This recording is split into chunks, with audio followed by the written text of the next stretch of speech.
हम प्रोवर्ब्स 2:16 को देखेंगे। नीति वचन 2 अध्याय 16 वचन।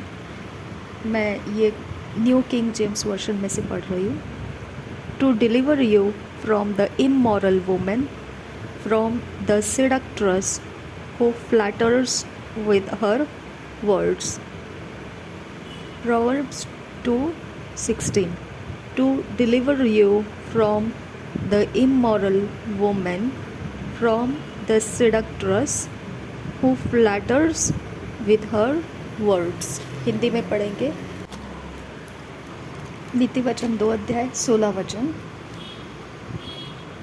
तब तू पराई स्त्री से भी बचेगा जो चिकनी चुपड़ी बातें बोलती है। तब तू पराई स्त्री से भी बचेगा जो चिकनी चुपड़ी बातें बोलती है। पराई स्त्री का कैरेक्टर में एक चीज़ यहाँ पे देखने को मिलता है जो चिकनी चुपड़ी बातें बोलती है।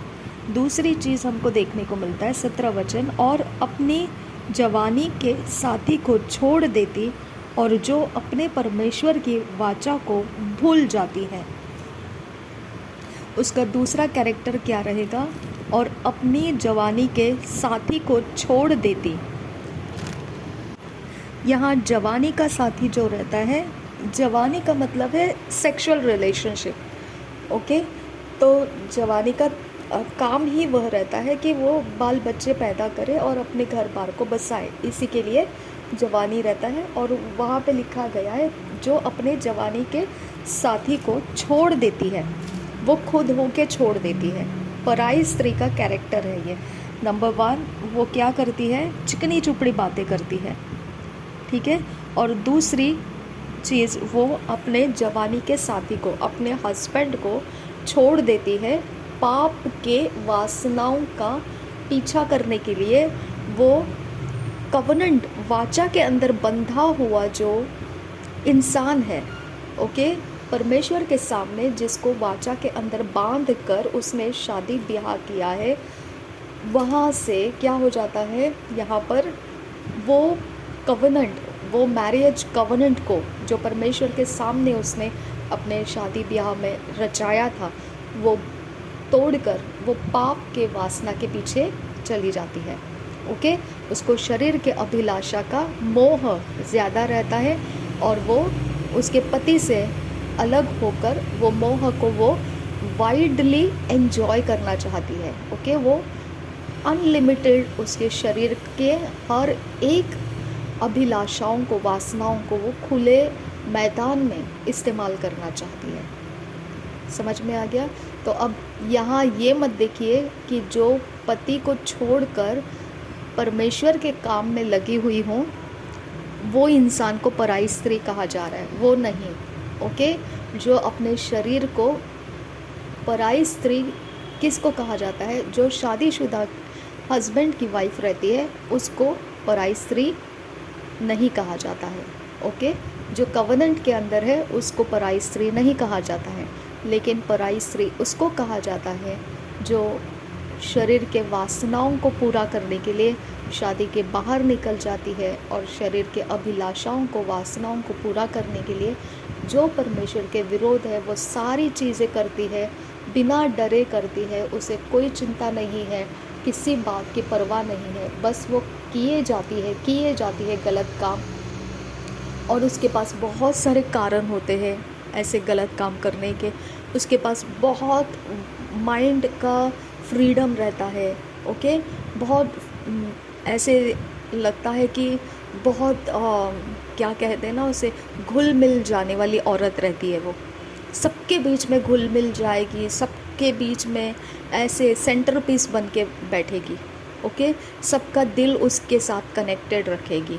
ओके, उन सबके मन को वो कैप्चर करके रखेगी उसके चिकनी चुपड़ी बातों से, ठीक है, उसके हाव भाव से, उसके सारे प्रकार के अवस्थाएं। लेकिन वो टारगेट कहाँ पर करती है? वो टारगेट शरीर के वासनाओं के लिए सब कुछ को पकड़ के रखने के पीछे लगी रहती है। ओके, तो पराई स्त्री का हस्बैंड अगर होगा तो वो उसको कंट्रोल में डालेगा, है ना। तो इसके लिए वो अपने हस्बैंड को छोड़कर बाहर निकलती है और ये सारी चीज़ें वो करती है। ठीक है, तो पराई स्त्री का ये कैरेक्टर है। यहाँ पे लिखा है 18 वचन, उसका घर मृत्यु के ढलान पर है और उसकी डगरें मरे हुओं के बीच पहुँच जाती है। जो उसके पास जाते हैं उनमें से कोई भी लौटकर नहीं आता और न वे जीवन का मार्ग पाते हैं। ये काउंसिल किसको मिलेगा? जो 13 वचन में लिखा है, जो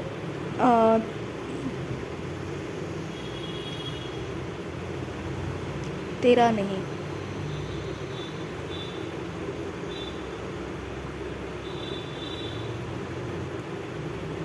देखो 5 वचन से, तो यहोवा के भय को समझेगा और परमेश्वर के ज्ञान का ज्ञान तुझे प्राप्त होगा, क्योंकि बुद्धि यहोवा ही देता है, ज्ञान और समझ की बातें उसी के मुंह से निकलती है। ओके, तो ये सारा चीज़ 16 वचन से लेकर 19 वचन तक जो हमने पढ़ा पराई स्त्री के बारे में, ये अक्ल हमारे पास कैसे आती है कि हम पराई स्त्री से दूर रहे। ये कहाँ से आती है हमको अक्ल?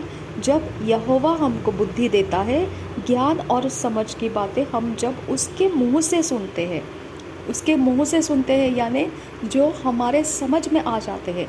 पूरा पवित्र बाइबल हम नहीं समझ पाते हैं, लेकिन जो बातें हम समझ पाते हैं उसके बारे में परमेश्वर का ज्ञान और समझ की बातें हमारे अंदर आ चुका है, वो हमारे चाल चलन में इस्तेमाल कर पाते हैं। उसके कारण हमारे लिए पराई स्त्री से बचना आसान हो जाता है। ओके, यहाँ लिखा है वह सीधे लोगों के लिए खरी बुद्धि रख छोड़ता है, जो खराई से चलते हैं उनके लिए वह ढाल ठहरता है। वह न्याय के पथों की देखभाल करता है और अपने भक्तों के मार्ग की रक्षा करता है। देखो, परमेश्वर के भक्त जन कभी पराई स्त्री नहीं बन सकते हैं। ओके, क्योंकि परमेश्वर के भक्तों के लिए जो उपदेश परमेश्वर पवित्र वचन में से देता है, वो उपदेश के कारण उनके चाल चलन के अंदर से ये गंदी बातें रुक नहीं पाती है। ओके, परमेश्वर के वचनों के अंदर, उसके भय के अंदर बुद्धि ठहरती है, उसके ज्ञान और समझ की बातें उसके वचनों के अंदर ठहरती है। अगर उसका कैरेक्टर हमने अपने ऊपर ओवरटेक कर लिया, उसका कैरेक्टर अगर हमारा प्राण सीख गया और उस कैरेक्टर के अंदर हमने अपने आप को डाल दिया, तो अलग प्रकार का चरित्र, अंधकार के जगत का चरित्र हमारे प्राण को लेने के लिए रास्ता बाकी नहीं रहता है। हमारा प्राण या तो उजियाले को प्रकट कर सकता है या तो अंधेरे को प्रकट कर सकता है। इसके लिए हमारा प्राण का अंधेरा नहीं होना चाहिए। हमारे प्राण को जो इंस्ट्रक्शन मिलता है वो अंधेरे की तरफ की नहीं होनी चाहिए। ओके, पराई स्त्री क्या करती है? अंधेरे की तरफ की इंस्ट्रक्शन, पति को छोड़कर अंधेरे की तरफ के इंस्ट्रक्शन को फॉलो करती है। इसके लिए वो पराई स्त्री बन जाती है। ओके, पराई स्त्री वो है जो अंधकार का इस्तेमाल करती है, हस्बैंड के बाहर निकल जाती है और अंधकार के अंदर का व्यभिचारी जो कवनेंट है, व्यभिचार होने का, व्यभिचार करने का जो वाचाएं हैं, अंधकार के शक्तियों के साथ मिलकर जो व्यभिचार, शरीर संभोग, ये सारे काम करने का जो वाचाएं हैं, उस तरीके के वाचाओं के अंदर वो अपने शरीर को देना शुरू करती है। इसके लिए आप देखते हैं कि पूरे वर्ल्ड के अंदर हम हर प्रकार का शरीर का गंदा काम देख पाते हैं, पूरे वर्ल्ड के अंदर। ओके, खुलेआम देख पाते हैं। ऐसा कुछ रोक टोक नहीं रहा है कि ऐसा नहीं करना, वैसा नहीं करना, कुछ नहीं। सबके मन कैसे हो गए फ़र्क नहीं पड़ता है, उनको ठीक लगता है, हम क्या बोले उसको, ऐसा होता है ना। तो सबके पास वो बातों के लिए अभी इनकार नहीं रहा है। सब जन अपने अपने तरीके से उसको फ्रीडम देते जा रहे हैं और जैसे उनको फ्रीडम मिलता जा रहा है वहाँ पे वो फैलते जा रहे हैं। ओके, ये जगह में परमेश्वर बोलता है कि इस तरह के जो पराई स्त्री होती है, अगर ऐसी स्त्री तुम्हारे कांटेक्ट में आ जाए, ओके, अगर ऐसी स्त्री के कटाक्ष में तुम पकड़ लिए जाओ, ओके, ऐसी स्त्री तुमको बैकस्लाइड कर देगी, तुमको परमेश्वर से हटा देगी। ओके, ऐसी स्त्री क्या कर देगी? तुमको मृत्यु के ढलान पर लेकर जाएगी, तुम बाइबल पढ़ना छोड़ दोगे, प्रार्थना करना छोड़ दोगे, आराधना करना छोड़ दोगे, पवित्र वचन पढ़ना छोड़ दोगे, पवित्र वचन के अभ्यास करना छोड़ दोगे, ओके, पवित्र जनों के संगति में उठना बैठना छोड़ दोगे, चर्च जाना छोड़ दोगे, ओके, तुम जितना कुछ परमेश्वर के लिए कर पाते थे वो सब कुछ छोड़ दोगे और तुम कहाँ जा रहे हो? ये जीवन के मार्ग को छोड़कर मृत्यु के ढलान में तुम उतरते जा रहे हो। कौन लेके जा रहा है? पराई स्त्री। पराई स्त्री आपके कांटेक्ट में कैसे आ गई? क्योंकि ईश्वरीय बुद्धि और समझ की कमी थी आपके पास। क्योंकि ईश्वरीय बुद्धि, ज्ञान, समझ वही काम करता है, पराई स्त्रियों से आपको दूर भगा देता है। पराई स्त्रियों से बहुत कोसों दूर भगा देता है वो आपको। आप अनकंफर्टेबल फील करोगे। पराई स्त्री का आत्मा जिसके अंदर है, आप उसके संगति में रुक नहीं पाओगे। हालेलुया। आप उसके संगति का आनंद नहीं ले पाओगे। आपका मैं बोलती हूँ आपको स्वर्गदूत भी हाथ पकड़ के लेकर जाएगा, भगा के लेके जाएगा, इधर रुक मत, चल निकल यहाँ से, ऐसा करेगा। मुझे किया है ऐसा, परमेश्वर ने करता है वो ऐसा, ओके। जहाँ पर पराई स्त्री का आत्मा मालूम पड़ जाता है, मेरे ज्ञान बुद्धि समझ को समझो नहीं समझ में आ गया तो भी परमेश्वर का स्वर्गदूत उसे समझ जाता है और सच में जैसा लूत का हाथ पकड़ के भगाया था उसको कि निकल तो यहाँ से क्योंकि नाश आने वाला है, वैसा परमेश्वर का स्वर्गदूत मुझे वहाँ से, उस जगह से, उस इंसान से दूर भगा देता है। मैं रुक नहीं पाती हूँ उनके संगति में, ओके, मैं रुक नहीं पाती हूँ और उनका मेरे संगति में इर्द गिर्द भटकना भी परमेश्वर का स्वर्गदूत अलाउड नहीं करता है। मुझे अनकंफर्टेबल फील हो जाता है, ओके। इस तरह से परमेश्वर का ज्ञान बुद्धि समझ पराई स्त्री से हमको दूर रखता है।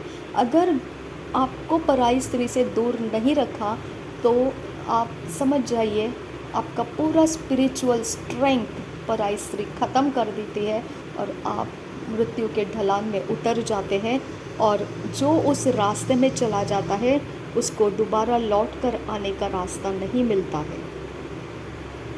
उसकी डगरें मरे हुओं के बीच पहुंच जाती हैं। यानी आपके फ्रेंड सर्कल कौन हो जाएंगे? जो गाली गलौज करते हैं, जो नशा करते हैं, जो पराई औरतों को अच्छा मानते हो, ओके। वो पराई औरतों को अपने संगति में रखना उनको प्राउड फील होता है, ओके। उनके साथ संगति में चलना फिरना उनको अच्छा लगता है, ओके। वो उनका सोसाइटी मैनर्स बन जाता है, ओके। वो उनके अंदर का एक प्राइड फील करने का एक जगह बन जाता है, ओके। और वो और भी सीधे साधे इंसानों को उस तरीके का बनाना चाहते हैं जो पराई स्त्री का कैरेक्टर में फंसा हुआ रहेगा, ओके। तो इस तरह से आप नहीं फंसोगे। अगर परमेश्वर की बुद्धि, ज्ञान और समझ आपके अंदर है तो आप पराई स्त्री के फंदे में कभी नहीं फंस सकते हैं। आपका बैकस्लाइड हो जाना, आपका बाइबल रीडिंग कम हो जाना, प्रार्थना छोड़ देना, परमेश्वर के काम में से अलग हो जाना, परमेश्वर के संगति में उठना बैठना आप अलग तरीके से कर रहे हैं, एक फॉर्मेलिटी जैसे कर रहे हैं, बस एक दिमाग के ऊपर छाया हुआ है कुछ तो उसे पूरा कर देना है, ऐसे कर रहे हैं, तो यहाँ पे पराई स्त्री आपका परेशानी है। क्योंकि पराई स्त्री आपको जीवन के मार्ग से भटका देती है। अगर जीवन का मार्ग से भटक गए तो आपके पास क्या रह जाता है? मृत्यु का मार्ग रह जाता है, बात ख़त्म, है ना। तो इस तरह से अगर आपका स्पिरिचुअल डैमेजेस आपको दिखाई दे रहा है तो पराई स्त्री का कनेक्शन आपके लाइफ के साथ हो चुका है। आपको यहाँ पर केयरफुल हो जाना है। डिलीवरेंस की ज़रूरत है, आपको छुटकारे की ज़रूरत है, क्योंकि आप दोबारा परमेश्वर के ओर आ नहीं सकते हैं। क्योंकि पराई स्त्री के तरफ गया हुआ इंसान लौट कर जीवन के मार्ग में नहीं आता है। वो बैकस्लाइड से और बैकस्लाइड से और बैकस्लाइड और वो वहाँ ख़त्म हो जाता है। दोबारा वो परमेश्वर की तरफ आ नहीं पाता है, ओके। अनुग्रह की ज़रूरत है, पावरफुल डिलीवरेंस की ज़रूरत है ताकि आप उभर कर परमेश्वर की तरफ आ सकें। अब जो लोग पराई स्त्री के अटैक में से बचे हुए लोग हैं, परमेश्वर की ज्ञान बुद्धि समझ उनको रखवाली कर रही है, ये हमारे लिए वो कंफर्मेशन है। अब हम जो पराई स्त्री के पावर से बच निकल आए हुए लोग हैं, इसके लिए परमेश्वर क्या बता रहा है 20 वचन, तो भले मनुष्यों के मार्ग में चल और धर्मियों के पथ को पकड़े रहे। यही तो बोला है उत्पत्ति के 4 अध्याय के 6 वचन में भी।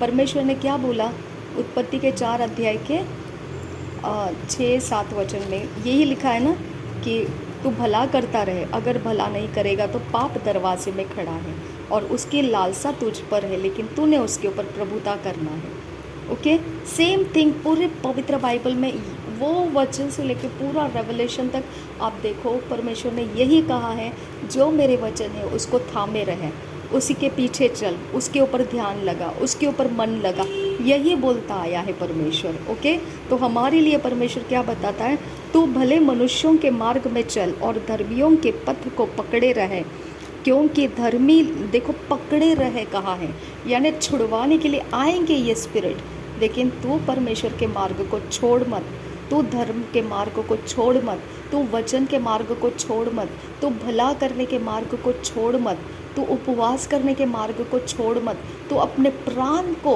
उसके पीछे दौड़ाते रहे, परमेश्वर के पीछे दौड़ाते रहे, दौड़ाते रहे, दौड़ाते रहे, दौड़ाते रहे। कहीं ना कहीं तो मैं तुझे संभाल ही लूँगा, लेकिन तू खुद भी जिम्मेदारी उठा कि तू उसके पीछे दौड़ता रहेगा। हालेलुया। और यहाँ पे लिखा है पकड़े रहना, तेरी जिम्मेदारी है, पकड़े रहे, क्योंकि धर्मी लोग देश में बसे रहेंगे और खरे लोग ही उसमें बने रहेंगे। तो हमारे इर्द गिर्द में कोई भी न्यूज़ रहने दो, लेकिन अगर हम पकड़े रखेंगे परमेश्वर को, तो हमारे लिए ये एक प्रॉमिस है परमेश्वर का कि धर्मी लोग देश में बसे रहेंगे और खरे लोग ही उसमें बने रहेंगे। दुष्ट लोग देश में से नष्ट होंगे और विश्वासघाती उसमें से उखाड़े जाएंगे। ओके, तो हमको दुश्मनों से नहीं डरना है, बैरियों से नहीं डरना है, हमें परेशान करने वालों से नहीं डरना है, हम पर उपद्रव करने वालों से नहीं डरना है। ओके, उनके दूसरे कोई भी आत्माएं किसी भी प्रकार के अंधकार के जगत के अटैक से नहीं डरना है। ओके, क्योंकि उनके बारे में परमेश्वर ने फैसला दे दिया है। ओके, आपने अपनी तरफ से परमेश्वर ने जो बोला है वो करते रहिए, और उनका सामना जब आप करते हो, परमेश्वर के हथियार इस्तेमाल कीजिए, वॉरफेयर प्रेयर्स इस्तेमाल कीजिए, अपने आप को उभर कर लाइए वहाँ से और परमेश्वर के साथ जोड़ कर रखिए। मैं एक सिस्टर को जानती हूँ ऐसे, जो खुद मेहनत करके परमेश्वर के साथ जुड़ कर रहना नहीं चाहती है। ओके, उसको चाहिए कोई उसको गोदी में उठाकर खिलाए पिलाए, परमेश्वर के साथ बनाए रखे। शैतान वैसे जगह में नहीं, वो उसकी पूरी वाट लगा देगा। ओके, शैतान को गोदी में खिलाने वाले लोग नहीं चाहिए। ओके, अगर उसको मिल जाएंगे ऐसे लोग तो उनको फाड़ खाएगा वो। ठीक है, तो जिम्मेदार बनो, मतलब अपने अंदर से आप जिम्मेदार बनो, परमेश्वर की संगति में परिपक्व बन जाओ और ताकतवर बन जाओ, अपने आप की रखवाली करना सीखो। ओके, अपने आप को ताकत से भरना सीखो, क्योंकि अंधकार के ऊपर परमेश्वर का शब्द लग चुका है कि परमेश्वर उनको रहने नहीं देगा, उनको उथल पुथल करने वाला है वो, उनका बसना अपने हमारे साथ संगति में होगा ही नहीं। ओके, लेकिन धर्म के मार्गों को हमने पकड़ कर रखना हमारी जिम्मेदारी है। हमको छुड़वाने के लिए वो लोग पूरी ताकत लगाएंगे, लेकिन परमेश्वर उनको सक्सेस नहीं देगा, क्योंकि उसने उसके ज्ञान बुद्धि के समझ के पूरी ताकत आपके अंदर भर भर कर ठोक ठोक कर रखी है। ये पूरा चैनल आप पूरा फर्स्ट वीडियो से लेकर अभी तक का पढ़ोगे, आप सुनोगे आप, तो आपके अंदर परमेश्वर ने ठोक ठोक कर आपको भर के रखा है उसके वचनों से, उसके समझदारी के वचनों से, उसके ज्ञान बुद्धि समझ के वचनों से आपको ठोक ठोक कर भर भर कर रखा है, ताकि आपको जब शत्रु किसी भी तरह से फुसलाने आएगा तो यही वचन, यही ठोक ठोक कर भर कर रखा हुआ सारा माहौल परमेश्वर का आपको उसमें फंसने नहीं देगा और आपको वहाँ से बाहर निकालेगा, बचाएगा आपको, और अंधकार के शक्तियों का वो सत्यानाश कर देगा। 100% श्योर है वो सत्यानाश कर देगा। 100% सच है। ओके, तो आपके सामने, आपके इर्द गिर्द में, आपके ऊपर नीचे, अंदर बाहर, कौन क्या कर रहा है आपको कोई फ़र्क नहीं पड़ता है, क्योंकि उसका अंजाम परमेश्वर ने बोल दिया है, डिक्लेयर हो चुका है। फाइट करना काम आपका है, वॉरफेयर करना काम आपका है। अपने अंदर से ताकत जुटाकर उसको समझा देना कि तू बॉस मेरे पीछे मत आ।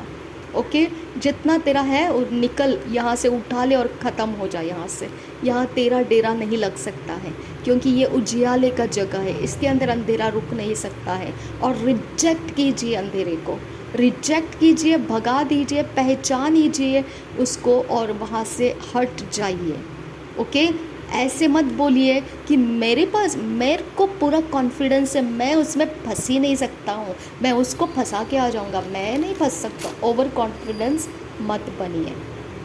ओके, परमेश्वर का वचन का परख मत कीजिए वहाँ बैठकर, ठीक है, क्योंकि उनकी ताकतें भी है। आप उनकी ताकतों को परखने के पीछे मत लगिए कि आप जीतोगे वो हारेंगे, मत, ऐसा मत कीजिए। ओके, उनकी दुनिया, उनकी ताकत आपको परखना नहीं है। आप धर्म के मार्ग से चलिए, वो आपके आड़े आ जाते हैं तो आप वॉरफेयर कीजिए, जमकर वॉरफेयर कीजिए, जमकर फाइट कीजिए। परमेश्वर के वचन को फेंक के मारिए उनके ऊपर। जो प्रार्थना के अंदर पर पवित्र आत्मा आपको गाइड करेगा वैसा प्रार्थना कीजिए, तोड़ फोड़ कर दीजिए परमेश्वर के आत्मा के द्वारा, सब उनके गढ़ तोड़ दीजिए, फ्री हो जाइए और आगे बढ़ जाइए। ओके, लेकिन उनके संगति के बीच में बैठकर ताकत मत दिखाइए, मैं तो परमेश्वर का हूँ। ओके, मुझे तो वो कुछ नहीं कर, ओवर कॉन्फिडेंस मत बनिए।